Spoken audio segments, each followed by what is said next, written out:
En relación al informe del día de hoy,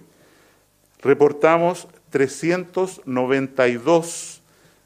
nuevos casos diagnosticados de coronavirus mediante el examen de PCR, que es el examen de entrada de polimerasa en cadena, y esto lleva el total de casos a 7.917 desde que empezó este brote hace 6 semanas atrás en Chile. Lamentamos reportar un número bastante alto de fallecidos, 10 fallecidos adicionales, lo que lleva la cifra de fallecidos en el país a 92, y estos fallecidos siguen el patrón que hemos observado en Chile, cual es que la mayoría de ellos, 8 de ellos, no recibieron tratamiento intensivo, no fueron conectados a un ventilador mecánico, porque se pensó por su edad, su comorbilidad, cánceres que tenían, que era el manejo proporcional a su situación lo adecuado. Tenemos 2 pacientes que fallecieron en realidad por la severidad de la infección por coronavirus, uno en Araucanía y el segundo en Ñuble. Siguiendo con el informe, la situación hoy día en nuestro país es la siguiente. Tenemos, como ya he señalado, 7.917 casos confirmados, de los cuales están activos, y por activos entendemos con capacidad de infectar a otros, 5.179 personas, y han dejado de ser contagiantes, los llamamos recuperados también, no están incluidos los fallecidos aquí, 2.646 personas, que representa un número creciente, 33% de las personas que se han infectado por coronavirus ya han dejado de ser infectantes y pueden retornar a su trabajo, a su comunidad.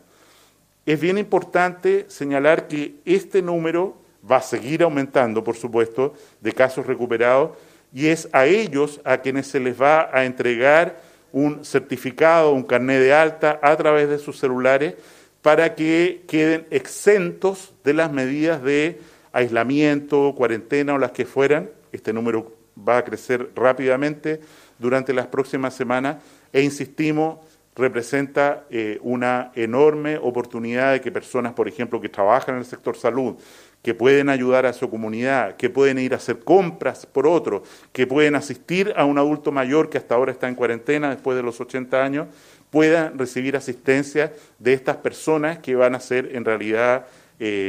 formidables ayudas para toda la comunidad. El número de fallecidos, como ya mencioné, son 92. El número de casos nuevos por día, porcentualmente, como es el cambio porcentual respecto al día anterior, sigue mostrando una tendencia a la disminución, y los números exactos durante los últimos días es 8% respecto al día anterior, 8%, 9%, 7%, 4%, 4%, 5%. O sea, el número de personas que están siendo confirmados diariamente tiene una tendencia favorable si se compara con lo que teníamos hace unas semanas atrás, en que teníamos incremento hasta del 50% de un día para otro. Se han realizado 87.000 exámenes, 87.800 exámenes, en las últimas 24 horas 2.759, y vale la pena señalar que en relación a ocupación por pacientes críticos de unidades de tratamiento intensivo, tenemos 379 pacientes en unidades de tratamiento intensivo por coronavirus, 323 de ellos conectados a un ventilador mecánico, y tenemos 564 ventiladores mecánicos disponibles para la red público-privada, para el sistema integrado de respuesta a coronavirus, como se ha señalado y se ha hecho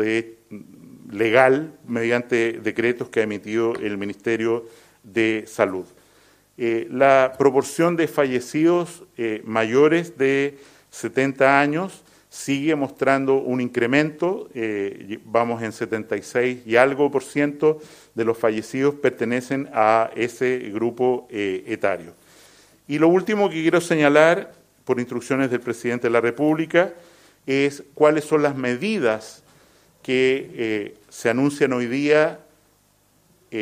para las próximas horas o semanas, como voy a señalar. En primer lugar, este día miércoles vence el cierre de fronteras que se ha decretado en todo el territorio nacional. Esta medida va a ser prolongada, mantenida por una semana más, al menos, esto es, hasta el miércoles 22, están cerradas las fronteras de Chile para el acceso de personas, salvo, como se sabe, que sean residentes permanentes o compatriotas que están ejerciendo su derecho al retorno, independiente de lo cual tienen que, por supuesto, hacer una cuarentena de 14 días. En relación a las comunas o ciudades que tienen diversas medidas, me voy a referir solo a la cuarentena en este momento como medida extrema, el presidente de la República, con los datos que se han aportado, ha definido que la cuarentena sea levantada a partir de este jueves a las 22 horas, pasado mañana a las 22 horas, en las comunas de San Pedro de la Paz, Hualpén, en la región del Biobío, en Padre de las Casas, en la comuna, en Araucanía. Queremos agradecer a las comunidades, a las personas que han hecho un tremendo esfuerzo por respetar la cuarentena y disminuir, por lo tanto, los casos. Y por último, la comuna de Las Condes. Estas 4 comunas dejan de estar en cuarentena a partir de este jueves a las 22 horas, en el entendido que todas las otras medidas y sugerencias de protección se mantienen completamente. Esto es, uso de mascarillas en lugares de aglomeración pública o en transporte público, por supuesto la mantención del toque de queda en todo el territorio nacional, la prohibición de visitas a los centros de adulto mayor, no funcionamiento de clubes de adultos mayor, prohibición de visitas a los centros de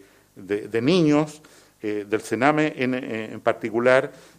Todas estas medidas, insisto, siguen vigentes y, por supuesto, todas las acciones de protección personal intensas, como es lavado de manos, mantener la distancia social, se mantiene el cierre de cines y otros lugares de esparcimiento que podrían ser prescindibles en el día de hoy. En relación a otras comunas, se mantienen las cuarentenas por una semana más, a partir de este jueves, en las comunas de Punta Arenas, Osorno, Temuco, Chillán y Chillán Viejo, y, como ya sabemos desde el jueves pasado, parte de las comunas de Puente Alto, Ñuñoa y Santiago. La parte sur de estas comunas de Ñuñoa y Santiago quedan, como se sabe, liberadas de cuarentena, pero el norte se mantienen, y lo mismo en Puente Alto, en la división de Avenida Conchitoro, Vicuña Maquena, hacia el poniente, también se mantiene en cuarentena. Vamos a agregar como lugares de cuarentena, en primer lugar, la comuna de El Bosque, hacia el sur de la región metropolitana de la ciudad de Santiago. Hemos visto un aumento de los casos, de la incidencia de casos durante los últimos 15 días, y es eso lo que lleva a tomar esta medida, insisto, de imponer una cuarentena a partir de este jueves también a las 22 horas en la comuna de El Bosque. Asimismo, se genera una cuarentena en una parte de la comuna de San Bernardo, que está siendo mostrada en un mapa en este momento y que básicamente está marcada por la autopista central hacia el sur, por la autopista 5 Sur Panamericana Sur hacia el oriente y por la avenida Colón en San Bernardo hacia el norte. Vale decir, parte cuarentena en, insisto, toda la comuna del Bosque este jueves en la noche y una parte de la comuna de San Bernardo limitada por la comuna del Bosque, por supuesto, hacia el norte y la autopista central, la autopista 5 Sur al oriente y la avenida Colón, una avenida muy importante, una barrera natural muy importante que corta San Bernardo hacia el norte. Todo eso va a estar en cuarentena desde este día jueves en la noche. También se agrega como un lugar de cuarentena a partir de este jueves en la noche el radio urbano de la ciudad de Arica.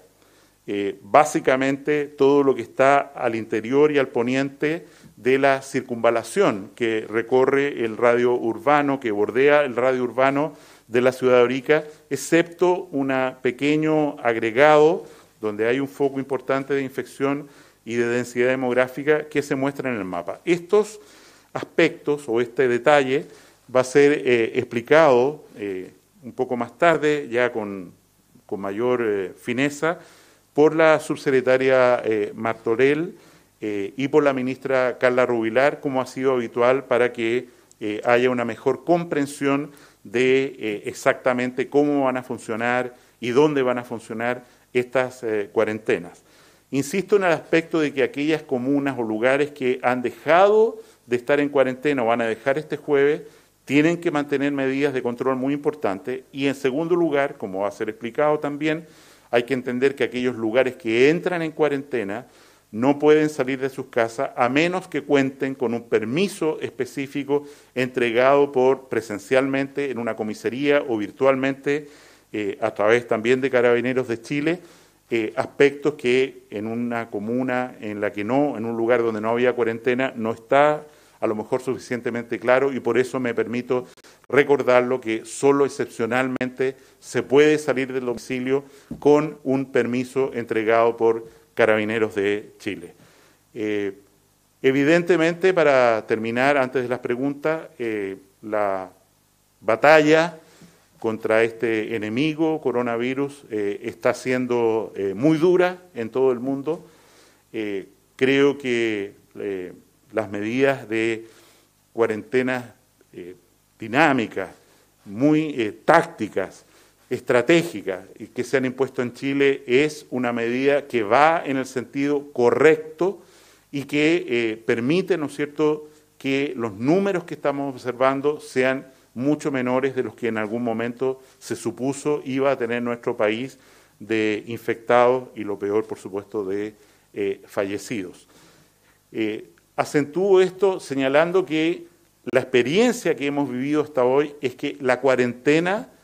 produce múltiples efectos dañinos en la salud de las personas. Y es por eso, ¿no es cierto?, que tienen que ser medidas que sean estrictamente apegadas a lo que se requiere.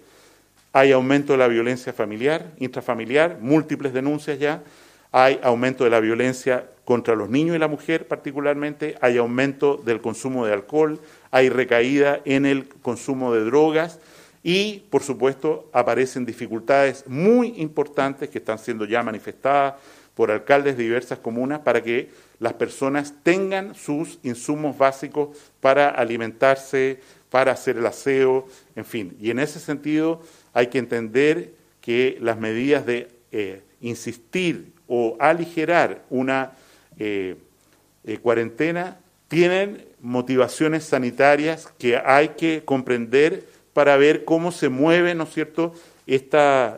medidas de restricción a lo largo del país en los próximos días y semanas. Preguntas. Ministro, buenos días. Precisamente por esas medidas que usted mencionaba, para comprender aún más, si es que pudiera clarificar por qué se escogen estas comunas o estos sectores de ciertas comunas y por qué no se nombran otros, que otros alcaldes también o otras comunidades han estado solicitando, no solo acá en la región metropolitana, sino también a lo largo del país. Y también preguntarle por qué está pasando con las licencias de los contactos estrechos, porque hay denuncias de que están pidiendo hacerlas de manera presencial, algo que podría hacer romper también la cuarentena cuando tengo un familiar que está contagiado con COVID-19. Entonces, primero precisarle cuáles son las razones detrás de decretar cuarentena en estas comunas y no en otras donde se ha estado pidiendo, y también que precise cuál es el protocolo con las licencias. Los criterios para definir si una comuna entra o no a una cuarentena son estrictamente sanitarios epidemiológicos. Y quiero señalar los dos elementos que ayer la subsecretaria Daza los mencionó y repito. En primer lugar, ¿cuál es la tendencia de los casos nuevos, como acabo de explicar, de coronavirus observados en las 2 semanas anteriores, que son los casos activos, que son un foco de infección que pueden contagiar a otros? Ese es el primer criterio. ¿Cuál? Y está en el informe, insisto, de epidemiología a vuestra disposición en la página web del Ministerio. ¿Cuál es la incidencia actual, no acumulada desde el principio de la enfermedad, actual, en las últimas 2 semanas de casos por 100.000 habitantes, y cuál es el número de casos nuevos diagnosticados en cada comuna? Ese es el primer criterio. Y el segundo criterio es la fragilidad o la habilidad de la comuna o el lugar donde estamos haciendo estas medidas para soportar un aumento de los casos. ¿Por qué? Porque si tenemos una comuna que tiene una densidad mayor de población de adulto mayor, por ejemplo, o tenemos una comuna donde hay recintos penitenciarios, 2, o tenemos una comuna donde hay muchos hogares de niños, en fin, o donde la densidad por metro cuadrado de la población es mucho mayor que otra, evidentemente son criterios muy importantes a la hora de tomar la decisión de aislar los casos. Y vuelvo a insistir, la medida de cuarentena tiene por objeto aislar los casos que potencialmente pueden infectar a otros. Las cuarentenas no se hacen para hacer un bloqueo en una comuna que tiene pocos casos, ningún caso. Al contrario, lo que se hace, insisto, es bloquear o segregar comunas, lugares donde se concentra un alto número de pacientes con riesgo de diseminar la infección a terceros. Respecto a licencias médicas, nada ha cambiado en la determinación del Ministerio de Salud, en el sentido de que la mayoría de las licencias médicas se debe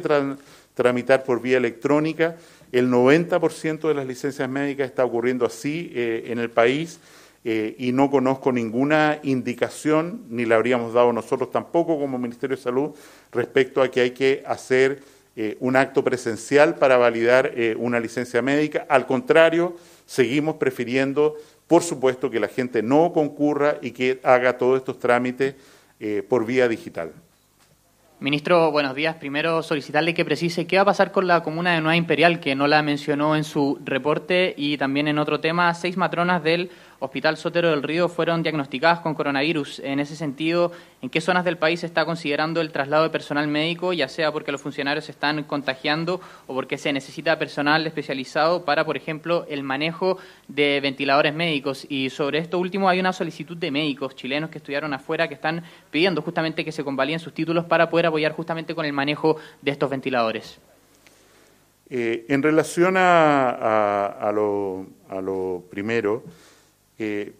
efectivamente agradezco mucho la pregunta porque no lo mencioné. Nueva Imperial deja de estar en cuarentena, ha tenido una baja muy sostenida de los casos, igual como ocurre en Padre Las Casas, y es por eso que Temuco es la localidad, el radio urbano de Temuco, el que sigue con esta medida a partir de, insisto, se mantiene el jueves para adelante.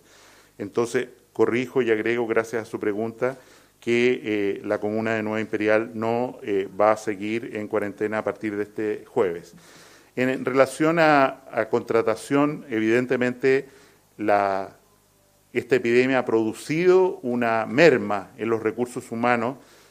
para la salud. En el día de hoy tenemos en la atención primaria solamente 200 funcionarios contagiados por coronavirus, afortunadamente la mayoría de ellos muy bien. Hay 3 pacientes que están solamente hospitalizados de este segmento de trabajadores de la salud, y en la medida en que los pacientes se están hospitalizando, evidentemente aparecen riesgos ahora, no solo para la atención primaria, sino para los hospitales. Y en ese contexto quiero recordar que los hospitales, los directores de servicio, tienen plena libertad y recursos para contratar personal adicional, para contratar sin necesidad de convalidación de título mediante una COM a extranjeros que residen en Chile y tienen título validado o expedido por una universidad de prestigio internacional, o chilenos que han estudiado también en una universidad en el extranjero, y son todos ellos muy bienvenidos. Respecto a recursos humanos, efectivamente, cuando pensamos en un ventilador mecánico, estamos pensando en realidad en un conjunto. La unidad donde está alojada, la fuente de oxígeno y de aire comprimido que ese ventilador, que haya suficiente carga eléctrica, que haya un suficiente aislamiento, espacio, y que haya el personal adecuado para manejar estos equipos. Y en ese sentido, todo lo que se ha hecho en educación teledistancia, en reconvertir personas que habían perdido, por ejemplo, entrenamiento para intubar pacientes o para manejar ventiladores mecánicos, es algo que nos ha ayudado mucho, a pesar de lo cual, en particular a la ciudad de Temuco y a la ciudad de Punta Arenas, hemos tenido que enviar personal para fortalecer precisamente el manejo de estos pacientes en tratamiento intensivo. ¿Quedó pendiente de la pregunta anterior el tema de las matronas del Sotero del Río? Bueno, efectivamente tenemos enfermeras, matronas, médicos que han presentado enfermedad, y como digo, sabemos que la expansión del coronavirus a recintos hospitalarios produce este efecto, pero los directores de servicio y hospital tienen los instrumentos para sustituir, reemplazar esta fuerza de trabajo, y afortunadamente, como lo repito, la evolución de todos estos trabajadores está siendo satisfactoria desde el punto de vista clínico. ¿Podrían aterrizar nuevamente la estrategia respecto al tema de los contagios? Lo que ha dicho hoy la subsecretaria Paula Daza, de que hay que lograr que las personas se enfermen progresivamente. En esa línea, por ejemplo, la cantidad de contagios que estamos viendo diariamente, 300, 400, ¿es el rango que ustedes esperan? ¿Es lo óptimo, por así decirlo? Y, en segundo lugar, ¿qué pasa con los datos y los criterios técnicos para tomar las decisiones que ciertos expertos también siguen diciendo que es necesario transparentar? En primer lugar, toda la información que tenemos disponible es transparente, se entrega a los expertos. Hay datos que ellos quisieran tener que nosotros no los tenemos. Por ejemplo, exactamente en cada caso, cuál fue el tiempo que me dio entre el inicio de los síntomas y el examen de PCR. Tenemos una idea aproximada, pero ese dato, caso a caso, insisto, no tenemos una precisión y por lo tanto no podemos entregarlo, y tampoco tenemos la capacidad de hacer un esfuerzo extraordinario para identificar en cada caso positivo retrospectivamente cuándo fue, pero no será que estornudó antes, que tuvo un poco de fiebre, y en ese sentido, insisto, toda la información disponible, que es muchísima, toda la información disponible está en la página web, que recomiendo una y otra vez revisar y mirar y estudiar, analizar antes de pedir más información, y los criterios para generar las cuarentenas o las medidas de aislamiento han sido claramente explicados. Ministro, buenos días. Preguntarle primero si puede volver a precisar el tema de los contagios progresivos que se había hecho en la pregunta anterior, y como segunda pregunta también ver qué va a pasar con la vuelta a clases. Si bien el 27 de abril se debería volver a clases, ya se está hablando por parte del Ministerio de Educación en conjunto con los alcaldes que tuvieron una videoconferencia respecto a volver progresivamente, y de este protocolo que está realizando el Ministerio de Salud y también la cartera del Mineduc. Efectivamente, nosotros sabemos que este virus nuevo tiene la capacidad de infectar a toda la población del planeta, por cuanto es nuevo, desconocido, y no hay personas que tengan, hasta donde sepamos, anticuerpos, defensas, preparadas para el ataque de este virus, que, insisto, se demoran al menos una semana en producirse, anticuerpos que detectamos a través de los exámenes serológicos, inmunológicos a los que he hecho mención antes. Evidentemente, el interés fundamental desde el punto de vista sanitario es que la velocidad de contagios sea la más baja posible, de manera tal de, voy a repetir un concepto dicho tantas veces, de aplanar la curva, de manera tal que las personas que se van a infectar lo hagan lo más prolongadamente en el tiempo que sea posible, dure 3 años, dure 4 años, para no tener situaciones, como ha ocurrido en otros países, en los cuales se produce un aumento muy brusco del número de personas enfermas, contagiadas, y ello lleva a una saturación de los sistemas de salud, que es el talón de Aquiles que enfrentan los países que han enfrentado, que han tenido brotes muy masivos. Respecto a educación, es un tema que por supuesto coordina el ministro Figueroa. Nosotros tenemos una mesa de trabajo entre el Ministerio de Salud y el Ministerio de Educación. Me remito a lo que él ha señalado, que es lo que en realidad hemos conversado, y es que es probable que no se puedan reiniciar las clases durante el mes de abril, y en segundo lugar, que cuando se disponga su reinicio, esto se haga en forma progresiva y no de un día para otro, pero son medidas que tiene que anunciar en su detalle el señor Ministro de Educación. Muchísimas gracias. Buenos días. Le quería consultar sobre la situación en los hogares de ancianos. Ayer conocimos un nuevo caso, un nuevo foco en Las Condes, también una situación que se vivió en el Biobío, en un recinto penitenciario, donde una persona ingresó a visitar un reo contagiado con COVID-19. Eso en primera parte. Y lo segundo, también quería preguntarle por los dichos del intendente Pablo Milad, quien finalmente reconoce una negligencia en torno a la situación de esta mujer de 21 años que falleció producto del coronavirus. No me quiero referir a los dichos del intendente, porque él evidentemente va a tener que confirmar lo que está señalando como un delito. Él está señalando un delito y, por supuesto, esto va a tener que ser discutido en la Fiscalía como corresponde. En relación a los recintos penitenciarios y hogares de ancianos, hogares de adulto mayor, efectivamente tenemos brotes. El más importante fue en el Centro de Adulto Mayor, el EAM de Puente Alto, que afortunadamente con la distribución de las personas que allí viven en distintos recintos, algunos en el hospital, es algo que está en control, pero como se ha dicho desde el día 1, el grupo más sensible, de mayor riesgo para morir a causa de coronavirus son los adultos mayores. Y es por eso que están prohibidas las visitas a los ELEAM. Está evidentemente, si una persona, sabiendo que era positiva, va a ver a alguien, está cometiendo un grave delito, y tenemos afortunadamente situaciones muy focalizadas en otros centros de adulto mayor, como usted se refiere, y en cada uno de ellos se están tomando las mismas medidas de aislamiento, de alejamiento, de mover a los residentes de un lugar a un hostal sanitario, de manera tal de aislarlos lo más posible y controlar ese foco que representa, insisto, un gran riesgo dada la edad y normalmente las enfermedades asociadas de las personas que están en estos centros. Muchísimas gracias por su atención.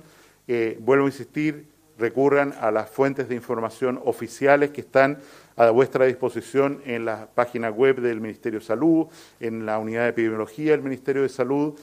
También hay informes en cada región y creo que no hay ninguna duda de que toda la información está siendo entregada, la que podemos disponer, la que tenemos, insisto, a la comunidad. Y viene una fase nueva, que es la identificación de personas que tuvieron la enfermedad y no tuvieron síntomas, que es muy importante para diseñar el futuro del trabajo de salud pública en relación a coronavirus, acciones que van a empezar este viernes. Esto no obsta a que haya instituciones privadas. Por ejemplo, ayer hablamos con la ministra del Trabajo sobre las mutuales, las que protegen la salud de los trabajadores, que haya un testeo masivo usando instrumentos adecuados como los que están validados en la página web del Ministerio de Salud, para que determinar a través de las mutualidades o de las empresas que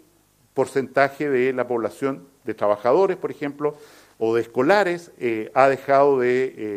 ser un riesgo para enfermarse ellos y para enfermar otros, y es por eso que pongo de nuevo en la dinámica que en los próximos días vamos a empezar a hablar intensamente de pacientes que se tuvieron la infección y se recuperaron a pesar de que no tuvieron síntomas, identificados por anticuerpos, cosa que empezaremos a hacer como Ministerio de Salud este viernes. Muchas gracias.